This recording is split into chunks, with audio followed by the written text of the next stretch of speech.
Aspire mushi Evara in Lorenzini Again and again That's why again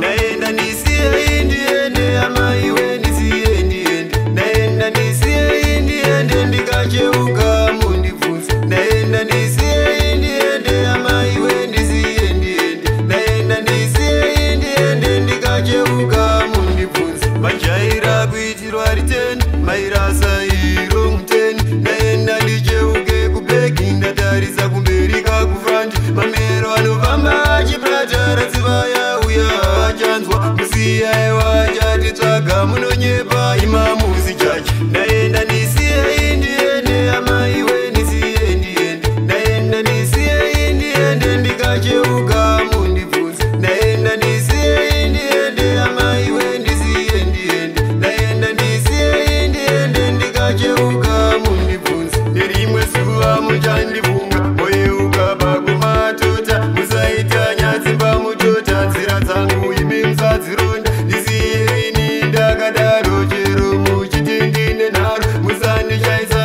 kamuvharo aiwaka ushemadzoro Naenda ndisiye indiende ama iwe ndisiye indiende Naenda ndisiye indiende ndikacheuka mundibvunza Naenda ndisiye indiende ama iwe ndisiye indiende Naenda ndisiye indiende ndikacheuka mundibvunza Majaira kuitirwa riteni mairasa iro muteni Naenda ndicheuke kubeki ndatarisa kumberika kufrandi Mamero anofamba achipratara tsiva yauya achanzwa Musiya ewa achatitsvaga munonyepa imamuzi chachi Naenda ndisiye indiende ama iwe ndisiye indiende Naenda ndisiye indiende ndikacheuka mundibvunza Naenda ndisiye indiende ama iwe ndisiye indiende Naenda ndisiye indiende ndikacheuka mundibvunza Nerimwe zuva muchandibvunga moyeuka pakumatota Musaita nyatsimba mutota nzira dzangu imi musadzironda Ndisiye ini ndakadaro chero muchitendine nharo Musandishaisa